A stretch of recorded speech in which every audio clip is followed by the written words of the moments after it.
All right, everyone. The UK is perilously close to doing in Ukraine now what the United States did in Vietnam back in the 1950s. Technically speaking, we've already gone past the 40s. Here's a little bit of a primer on the Vietnam War's timeline that most people don't actually know. Like, a lot of people, they seem to think that the Vietnam War was basically like the Woodstock era. So it was like, the late 60s, early 70s, that sort of shtick, and then ending in 75, I think it was, with the fall of Saigon, and that's basically it. I would like to point out that it had to do originally with French colonialism, not a struggle specifically against communism at all originally, and it had been going on for quite some time prior to any U.S. involvement. In the 1950s, after one group of American soldiers that were there effectively to just do logistics for the French, they got killed. And before that, we developed the concept of the Truman Doctrine, which was the idea that we don't want the dominoes falling. If one country falls to communism, every country will fall to communism. So we have to fight them over there, so we don't have to fight them over here. And then later on, we became them in part, unfortunately. Struggle against communism, good.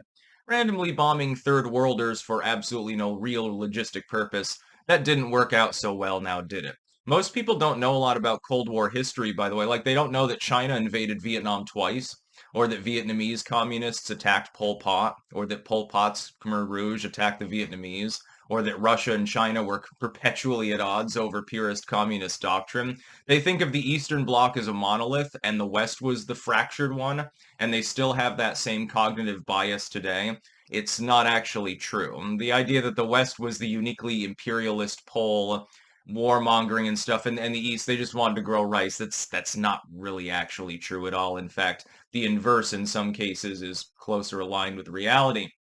But what did the United States do first?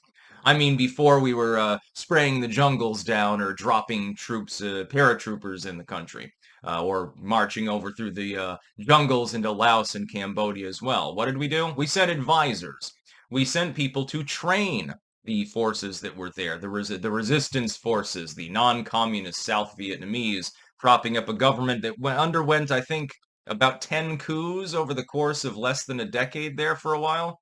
Yeah, there was a lot of corruption there. There's a little bit of a difficulty in that one. The communists were more directly aligned, although again, Vietnam and those surrounding areas, they sort of bounce back and forth between the Soviet and Chinese poles as China develops its atomic weapons program, with help originally from the Russians, who then later on swiftly regretted it, of course, when they saw what Mao was doing.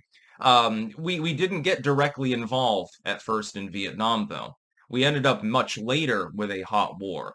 We were already advising and training and supplying people over a decade before large-scale U.S. involvement. Prior to the JFK era, prior technically to the Eisenhower era, we were already diplomatically and fiscally involved. The UK is now sending forces into Ukraine. And I mean literal Ukraine, like as in within the landmass that Russia is currently at war with. But they're just there to train people. How many fucking times have we seen this before? Vietnam, which technically speaking, the diplomatic side of that war predates Korea. A lot of people don't realize that. They think Korean War and then later you get the Vietnam War. We were already involved in Vietnam before a shooting war began in Korea, actually. Uh, just another little known fact.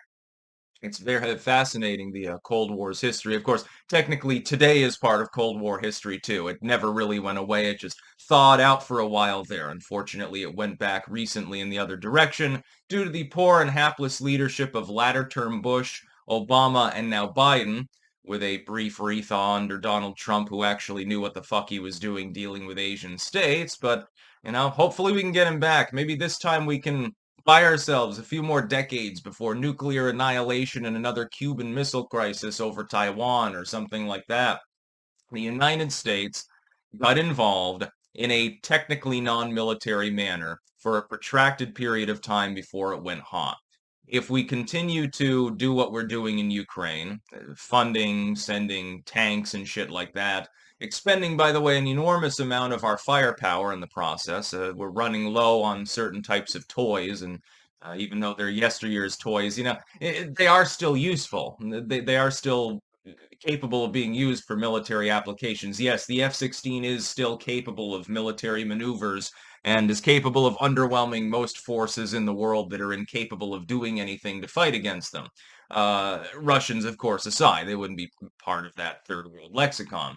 And if the UK continues to train the troops, they're training sappers a lot of the time, actually, people to remove landmines and so forth. And the attrition when you're in that line of work is pretty fucking high because you're slowly moving through an area trying to find and remove landmines while you come under artillery barrages or missile strikes and things like that. So, not a job for the faint of heart. You do have to admire their courage. 'Cause, what's the average lifespan of a sapper over in eastern Ukraine right now? 2 years? Probably not, but probably more like 2 months. I guess they'd have to do a lot of fucking training. But having them there, effectively, they're not part of a war in the declared sense, but they're in an area where they might get hit anyway. This is sort of what happened to U.S. forces in, what was it, 52 or thereabouts. U.S. forces weren't there to fight. They were there to advise. No, I'm not responsible for this war, says Dwight. I just sent advisors over. There was a cartoon about that, and then it ended with Gerald Ford in the end, and he's like, it's not my fault that Vietnam fell. What was the question again? Or something like that. It's a running joke because he had multiple presidents that were involved all the way back from Truman. And we're basically setting up to do the same thing again. People who don't learn from history are doomed to repeat it. It's not going to work. The problem is that the Ukrainian counteroffensive has gone absolutely nowhere, which was entirely predictable. A lot of people, I think, thought it was predictable, but didn't want to say that out loud because people would say, well, you're pro-Putin, you're pro-Russian. It's sort of like when we told all of the hippies back then, if you didn't want to start World War III fighting a bunch of Vietnamese farmer partisans, that somehow you were a communist. Well, no, it's called why don't we use a sane doctrine to try to combat communism? Like, oh, I don't know. We could reform our political system and make it so goddamn great that nobody wants communism anymore and everyone wants to suck down a Coca-Cola. We briefly tried this in the fiscal sense, it actually worked very well, in the 1970s and through the modern era by opening up to China and you had détente and things like that. Fiscally, the West won hands down. Completely obliterated any fiscal hardlinerism in the countries that we targeted with the program.